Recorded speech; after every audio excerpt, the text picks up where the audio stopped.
திருமந்திரத்தில் 6வது தந்திரம் 11வது தலைப்பு ஞான வேடம். பாடல் எண் 1672. முதலடியில் அடியார் அவரே அடியார அல்லாதார். ஸோ அடியார் என்றால் யார் அப்படின்னா, இப்போ அடியவர்கள் அப்படின்னா நமக்கு பேச்சு வாக்கில் என்ன தெரியும்? சிவனடியார்கள்னு சொல்லுவோம். இறைவனை வழிபட்டு கொண்டிருப்பவர்கள், இல்லைனா இந்த உளவார பணி செய்பவர்கள், இவர்கள் எல்லாமே நம்ம இங்கே சிவனடியார்கள் அப்படி தான் சொல்லி அழைப்போம். ஆனால் இங்கே உண்மையாகவே சிவனடியார்கள் என்ற பெயருக்கான உண்மையான பொருள் என்ன அப்படின்னா, இந்த இடத்துல இறைவனது பாதத்தை பற்றும் தகுதி பெற்றவர்கள் இங்கே சிவனடியார்கள். இந்த இடத்துல சிவனடியார்கள் என்றால் எனக்கு தகுதி வந்துடுச்சு. இப்போ ஒருத்தர் மருத்துவர் ஆகணும்னா மருத்துவதாவதற்குண்டான படிப்பதற்குண்டான தகுதி அவர்கிட்ட இருக்கா அப்படின்னு பார்த்து தானே இன்றைக்கி மருத்துவ சீட்டு கொடுக்குறாங்க படிக்க போகிறதுக்கு, இல்லையா? ஒவ்வொரு படிப்பிற்குமே தகுதி இருக்கான்னு பார்த்து ஆரம்ப படிப்பில் எல்லாரையுமே சேர்த்துக்கிறாங்க. 1ஆம் வகுப்பில் யார் வேணாலும் போய் படிக்கலாம். ஆனால் குறிப்பிட்ட படிக்க வேண்டும் என்றால் மருத்துவ படிப்போ இன்ஜினியரிங்கோ படிக்கணும் அப்படின்னா அவருக்கு ஒரு நுழைவுத் தேர்வு வச்சு இவருக்கு தகுதி இருக்கா அப்படின்னு பார்த்து கொடுத்து அதற்கு பின்பாகத்தான் அவர் அதுக்கு டாக்டருக்கு படிக்கிறாரு அப்படின்னு சொல்கிற மாதிரி, சிவனடியார்கள் அப்படின்னு சொல்லிட்டாலே இந்த இடத்துல இறைவனது பாதத்தை பற்றும் தகுதி அவர்களுக்கு இருக்கின்றதா? இருக்கின்றது. அப்போ அவர்கள் சிவனடியார்கள். ஓகே, இப்போ அவருடைய பாதத்தை பற்றக்கூடிய இந்த தகுதி என்றால் என்ன? அடுத்த கேள்வி வருது இல்லையா? அந்த தகுதினா என்னென்னலாம் தகுதி அப்படின்னா, வழக்கமாக நம்ம பார்க்கக்கூடியது மோட்சம், விடுதலை, முக்தி அடைய தகுதி பெற்றவர்கள் அப்படின்னு ஒரே வார்த்தையில் சொல்லிடலாம்.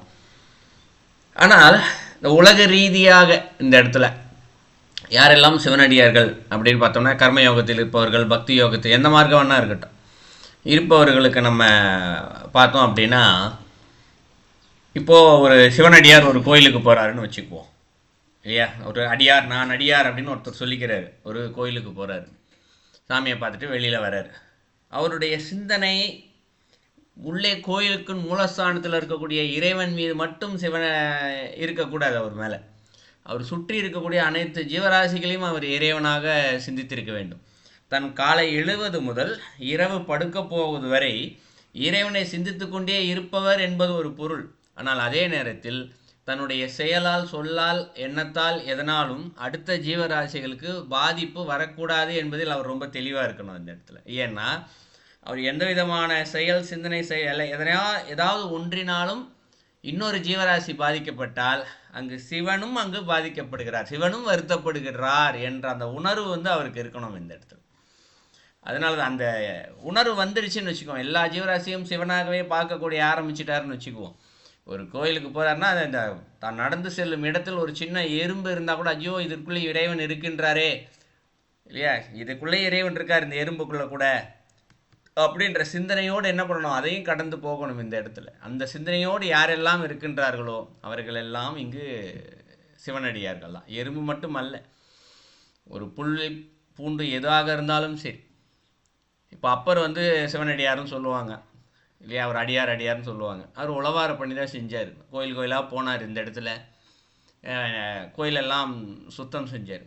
ஆனால் சுத்தம் செய்து விட்டு என்ன செஞ்சார்? அங்கப்பிரதட்சணை பண்ணார் இந்த இடத்துல. ஏன் பண்ணார்? அப்படி தான் வந்துச்சு, அங்கப்பிரதட்சணை அப்படி தான் வந்துச்சு. நம்ம வகுப்பில் ஏற்கனவே சொல்லியிருக்கோம். இந்த இடத்துல அவர் சுத்தம் செய்த பின்பாக அங்கே இருக்கக்கூடிய ஏதாவது ஒரு முள் இங்கே இறைவனை காண வருகின்ற பக்தர்களுடைய காலில் கூட எதுவும் குத்தக்கூடாது அப்படின்னு தொட்டு பார்ப்பாராம். கோயில் ஒன்றும் எவ்வளோ பெருசாக இருக்கும், தொட்டு பார்த்தா எவ்வளோ நேரம் ஆகும். அதனால் நான் உடம்புல உருள்றேன், நான் என் உடம்புல முள் குத்துனா கூட பரவாயில்ல, வர்றவங்களுடைய பாதத்தில் குத்தக்கூடாது என்ற காரணத்துக்காக சுத்தம் செய்து அந்த அளவிற்கு இருந்தார். ஸோ அப்போ அவர் அந்த இறைவனது பாதத்தை பற்றக்கூடிய தகுதி பெற்றவர் இல்லையா இந்த இடத்துல? அப்போ அவர் அடியார் இந்த இடத்துல.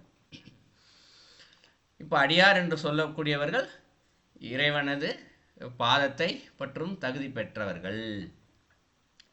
இதுதான் உண்மையான பொருள் இந்த இடத்துல இந்த பாடலில் சொல்லப்படுகின்ற அடியார் அவரே அடியார் அல்லாதார்னு.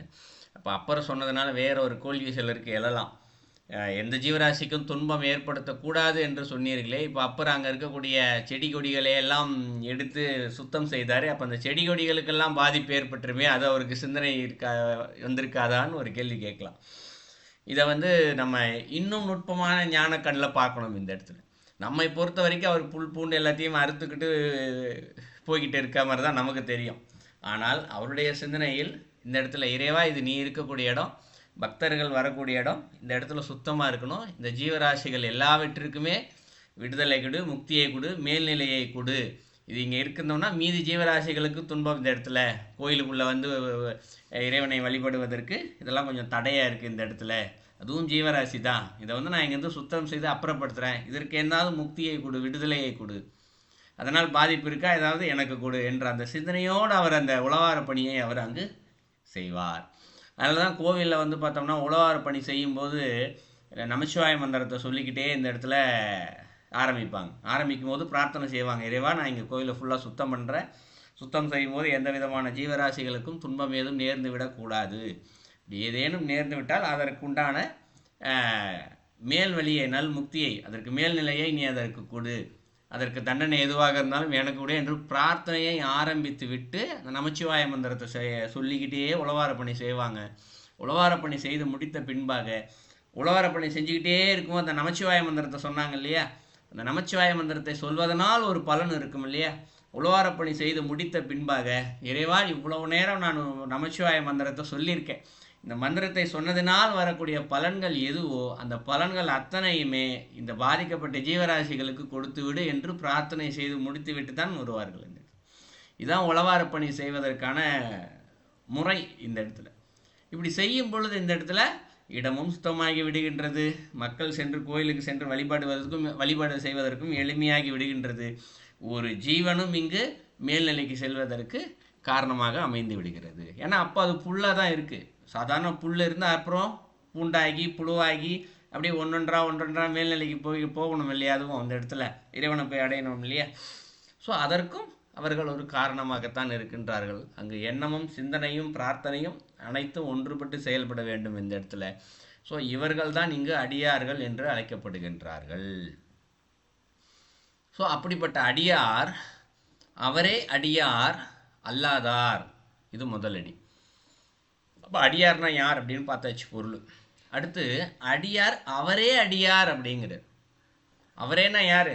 தான் தான் இந்த இடத்துல யார்? இது போல சிந்தனையில் இருக்கக்கூடியவர்கள் இந்த இடத்துல அவர்கள்தான் உண்மையான அடியார்கள் ஆவார்களாம். இப்போ அடியார்கள் என்றால் யாருன்னு சொன்னோம் இல்லையா, அப்படிப்பட்ட சிந்தனையில் இருப்பவர்களே உண்மையான அடியார்கள் ஆவார்கள். அப்படி அந்த சிந்தனை இல்லாதவர்கள் அதான் அல்லாதார் அப்படிங்கிறார். அடியார் அவரே அடியார்ன்ற 3 அடிக்கு வார்த்தைக்கு பொருள் என்ன? இந்த மாதிரி உண்மையான ஞானத்தை கொண்டு இருக்கின்ற அடியவர்கள் தான் உண்மையான அடியவர்கள் ஆவார்கள். அல்லாதார் என்ன? அப்படி அல்லாதவர்கள் அடுத்த அடியில் சொல்றாரு, தொடருது, அடியாரும் ஆகாது வேடமும் ஆகா அப்படிங்கிற அந்த வாழை எண்ணங்கள் சிந்தனைகள் இல்லாதவர்கள் இங்கு அடியாரும் ஆக மாட்டார்கள். அடியார்கள் என்று வேடம் போட்டு கொண்டிருக்கின்றார்கள் இல்லையா, அந்த வேடமும் ஆகா அப்படிங்கிறார், ஆகாதுங்கிறார். அடியார்களுக்கான வேடம் என்ன? நெற்றியில் விபூதி 3 பட்டை முழுமையாக அணிந்திருப்பார்கள், ருத்ராட்சம் அணிந்திருப்பார்கள் இல்லையா, காவி நிற உடை அணிந்திருப்பார்கள், நமச்சிவாய மந்திரத்தை கூட சில நேரம் சொல்லுவார்கள். இதெல்லாம் அடியார்களுக்கான வேடம் தான். இந்த இடத்துல இந்த வேடம் எதுவுமே ஆகாது அப்படிங்கிறார். ஏனென்றால் இது எல்லாமே வேடம் தான்.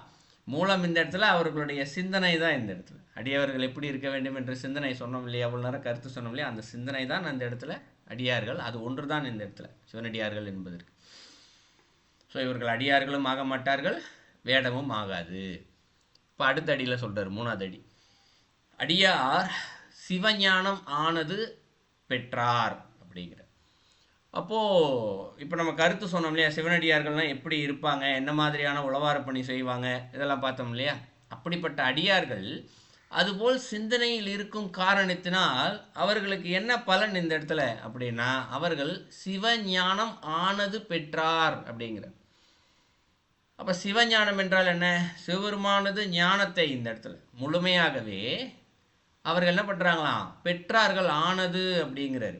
ஆனது அப்படின்றது இந்த இடத்துல உண்மையான ஞானம் எதுவோ, சிவஞானம் என்ற உண்மையான ஞானம் எதுவோ அந்த ஞானத்தை இவர்கள் பெற்றார்கள், தானாகவே பெறுகின்றார்கள். இந்த கிடைச்சிடுது. இந்த இடத்துல சிவஞானம் என்று சொல்லப்படுவது எது? இந்த இடத்துல அறிவினுடைய முழுமை, அன்பினுடைய முழுமை, அருளினுடைய முழுமை. ஸோ எல்லாமே அவருக்கு கிடைச்சிருதான். அன்பா, ஆஹா இதுதான் அன்பு அப்படின்றத தெரிஞ்சுக்கிறார், அதனுடைய முற்று பெற்ற தன்மையை தெரிஞ்சுக்கிறார், அறிவினுடைய முற்று பெற்ற தன்மையை தெரிஞ்சுக்கிறார், அருளினுடைய முற்று பெற்ற தன்மையை அவர் தெரிஞ்சுக்கிறார் இந்த இடத்துல. ஸோ அவர்கள் இதை பெற்று விடுகிறார்கள். 4வது அடியில் சொல்றாரு. அடியார் அல்லாதார் அடியாரும் அன்றே அப்படிங்கிற. ஸோ இப்படி இந்த சிவஞானம் பேராத அடியார் இருக்காங்கள்ல, அப்படிப்பட்ட அந்த அடியார்கள் அல்லாதார் அப்படின்றாரு. அது மாதிரி எந்த விதமான தன்மையும் இல்லாதவர்கள், சிந்தனை இல்லாதவர்கள், இவர்கள் யாரும் அடியார்கள் ஆக மாட்டார்கள் அப்படின்றார் 4வது அடியில். ஸோ 4 அடிக்கும் பொருள் பார்த்தோம் அப்படின்னா, இங்கே அடியார்கள் என்று சொல்லப்படுபவர்கள் இறைவனது பாதத்தை பற்றும் தகுதி பெற்றவர்கள். இந்த இடத்துல அவர்கள் தான் அடியவர்கள். இந்த இடத்துல அப்படிப்பட்ட அந்த அடியார்கள் தான் இங்கு அடியார்கள் ஆவார்கள். அப்படிப்பட்ட சிந்தனை எண்ணம் இல்லாதவர்கள் இங்கு அடியார்கள் ஆக மாட்டார்கள். அவர்கள் அடியார்களுக்கான வேடமும் அவர்களுக்கானது ஆகாது, அது கிடையாது. அதனால் அவர்களுக்கு எந்த விதமான பலனும் இங்கு கிடையாது. ஆனால் உண்மையான அந்த சிந்தனையோடு எண்ணத்தோடு இருக்கக்கூடிய அடியார்களுக்கு சிவஞானமானது அதுவாகவே தானாகவே இங்கு கிடைக்கின்றது. ஏன்னா பெற்றார் அப்படிங்கிறாரு. பெற்றாரான இறைவன் தானாகவே கொடுத்துடுறாரு. இந்த இடத்துல இவங்க இறைவா எனக்கு கொடு, இறைவா எனக்கு கொடுன்னு இவங்க கேட்கவே வேண்டாம். இந்த இடத்துல தகுதி வந்துச்சு, இறைவன் தானாகவே அந்த இது கொடுத்துடுறாரு. இந்த இடத்துல அடியார்கள் என்ற தகுதி சிவஞானத்தை கொடுத்துடுறாரு. இந்த இடத்துல இப்படி சிவஞானத்தை பெறாதவர்கள் யாரும் இந்த இடத்துல அந்த தகுதி இல்லாதவர்கள் அடியார்கள் ஆக மாட்டார்கள், அவர்கள் அடியாரும் அல்ல அப்படின்னு சொல்லி முடிக்கிறாரு. இதான் அந்த பாடலுடைய கருத்து. பாடல் ரொம்ப எளிமையான பாடல் தான். அந்த பாடல் படிக்கும்போதே விளக்கம் புரிஞ்சிடும். ஆனால் அதனுடைய உட்கருத்து, அடியார் என்பதற்கான உட்கருத்தை மட்டும் நம்ம தெரிஞ்சுக்கிட்டோம், மீதி இருக்கக்கூடிய பாடல் ரொம்ப எளிமையாக புரிஞ்சிடும். இந்த இந்த மந்திரத்தின் பிரகாரம் அடியார்கள் என்று பார்த்தால் உலகத்திலே அடியார்கள் என்றது எண்ணிக்கையில் மிக மிக குறைவாக இருப்பார்கள். அவர்களை கணக்கெடுப்பது எப்படி? இப்ப நாங்கள் கோவிலுக்கு போறோம், கோயிலே எல்லா விதமான அடியார்களும் வணங்குவார்கள். எங்களுக்கு ஒரு நம்பிக்கை என்னன்னு சொன்னால், அந்த இறைவன் இந்த அடியார்கள் பட்ட திருப்பாதம் பட்ட இடத்துல நாங்களும் விழுந்து வணங்கினால் எங்களுக்கு ஒரு அருள் கிடைக்கும் என்ற ஒரு நம்பிக்கையில விழுந்து வணங்குறோம். அப்படியான நேரத்தில் இப்படி இல்லை, இந்த அடியார்களும் வருவார்கள், மற்றவர்களும் வருவார்கள். இதுல என்ன மாதிரி இதை கணக்கெடுக்கலாம்? முதல் விஷயம் ஐயா, அடியார் என்பவர் யார் என்று நாம் தெரிந்து கொள்ள விரும்பினால் முதல்ல நாம அடியாரா இருக்கணும். இங்க ஒரு டாக்டரை வச்சு தெரிஞ்சுக்கணும்னா இன்னொரு டாக்டரால தான் முடியும். நம்மளால தெரிஞ்சுக்க முடியும். ஒரு டாக்டரை வச்சு நம்ம ஆராய்ச்சி பண்ணி தெரிஞ்சுக்க முடியுமா இவர் நல்ல டாக்டரா இல்லையான்னு? நிச்சயமா தெரிஞ்சுக்க முடியாது இல்லையா? அதுபோல அடியாரை வச்சு தெரிஞ்சாலும் நம்ம முதல்ல அடியாரா இருக்கணும். நம்ம இந்த இடத்துல அடியாரா இல்லை. இந்த இடத்துல நம்ம எல்லா குடும்பத்தில் அப்படியே ஓடிக்கிட்டு இருக்கோம். இந்த இடத்துல ஆசைகள் வழியா மாய்கள் வழியா ஓடிக்கிட்டு இருக்கிறதுனால அவர்களை ஆய்வு செய்ய நம்மால் இயலாது. அது இறைவனால் மட்டும்தான் முடியும். ஆனால் நீங்கள் சொன்ன மாதிரி அடியவர்கள் இருக்கின்ற விழுந்து வழங்கினால் நமக்கு நன்மை கிடைக்கும் என்பது 100% உண்மை. இந்த இடத்துல அதுவும் இந்த இடத்துல அடியார் பெருமையிலலாம் அழகாக ரொம்ப நல்லாவே திருமந்திரத்தில் சொல்லுவார். அப்போ நம்முடைய சிந்தனை என்ன இருக்கணும்? அவர்கள் எப்படி வேண்டுமானாலும் இருக்கட்டும் இல்லையா? ஒரு கோவில் இருக்குது, அவ்வளோ பெரிய கோவிலை கட்டியிருக்காங்க. இந்த கோவிலில் ஆயிரக்கணக்கான மக்கள் வந்து செல்கின்றார்கள். நம்ம என்ன செய்யணும்? எங்கே அடியார் ஒருத்தராவது வந்திருப்பார்ல. இப்போ நம்ம போகிற கோயில்கள், புராண கோயில்கள் பார்த்தோம்னா இந்த இடத்துல அப்பர் சுந்தரர் யாராவது ஒருத்தர் வந்துட்டு தான் போயிருக்காங்க. இந்த இடத்துல நம்ம என்ன பண்ணலாம்? அவர்கள்லாம் சிவனடியார்கள் தானே. அப்போ நம்ம சிந்தனை என்ன இருக்கணும்? இந்த இடத்துல நம்ம இப்போ கோயிலுக்கு போய் நம்ம கீழே விழுந்து வணங்கும் போது நம்மளுடைய சிந்தனை எப்படி இருக்குது? இந்த இடம் சுத்தமாக இருக்கா, அந்த இடம் சுத்தமாக இருக்கா, இங்கே அழுக்கு இருக்கா, இங்கே மண் இருக்கா, நம்ம எங்கே உழலான்னு பார்த்து தான் நம்ம போய் கீழே விழுறோம். இந்த இடத்துல விழுந்தவொடனே என்ன நினைக்கிறோம்? இறைவா எனக்கு அதை கொடு, இதை கொடு, இதைத்தான் கேட்குறோம். ஆனால் யாருக்குமே இந்த இடத்துல நாம் இப்பொழுது விழுந்து இருக்கக்கூடிய இடம் மாணிக்க வாசகர் நின்று சென்ற இடம், அப்பர் நின்று சென்ற இடம், சுந்தரர் நின்று சென்ற இடம் என்று நம்மளுடைய சிந்தனைகளை கூட வர்றதில்லை. அங்கே இருக்கக்கூடிய அழுக்கு இருக்கா, சுத்தம் இருக்கா, இதுதான் தோணுது இந்த இடத்துல. இப்போ நாம் என்ன நினைக்கணும்? இந்த இடத்துல கோவிலில் போய் விழும் பொழுது நாம் இப்பொழுது விழுந்திருக்கக்கூடிய இடம் இந்த இடத்துல மாணிக்க வாசகர் நின்ற இடம், சுந்தரர் நின்ற இடம் இல்லையா, திருநாவுக்கரசர் நின்ற இடம் என்ற சிந்தனையோடு நாம் விழுந்து வழங்கும் போது அந்த எண்ணம் இருக்கு இல்லையா, அதுதான் முழுமையானது. அப்போது அந்த அடியார்களுடைய பாதத்தை நாம் நிச்சயமாக விழுந்து வணங்கியவர் ஆவோம். அதற்குண்டான பலனும் நமக்கு உறுதியாக கிடைக்கும். சுந்தரர், மாணிக்கவாசகர், அப்பர் இவங்க தான் வந்திருக்காங்க அப்படின்னு யோசிப்பது என்பது ஒன்று. அதுபோலவே அவர்கள் உலகத்திற்கு வெளியே தெரியாத அடியவர்களும் வந்திருப்பார் இல்லையா? நம்ம அடியார் என்று யார் என்று சொன்னோமோ அவர்கள் போல் சிந்தனை உள்ளவர்கள் அடியார்கள் இப்போ உலகத்தில் நிறைய பேர் இருப்பாங்க நிச்சயமாக. நமக்கு தான் வெளியில் தெரியல, ஆனால் அவங்க வந்துட்டு போய்கிட்டு தானே இருப்பாங்க. ஆகவே நம்மளுடைய எண்ணம் இந்த இடத்துல கோவிலில் விழுந்து கும்பிடும் பொழுது இந்த இடத்தில் அடியாரானவர்கள் உறுதியாக இங்கு வந்திருப்பார்கள். ஸோ அவர்கள் இருக்கக்கூடிய இடத்தில் நாம் இங்கு விழுந்து வணங்குகின்றோம் என்ற சிந்தனை இங்கே நமக்கு நிச்சயமாக இருக்கும் பட்சத்தில் அதனுடைய பலன் உறுதியாக கிடைக்கும். சரிங்களா ஐயா? ஓகே, நன்றி. எதுவா இருந்தாலும் என் மனம் சுத்தமா இருந்தால் அதுவே அதுதான் நிறைய. நல்லது ஐயா.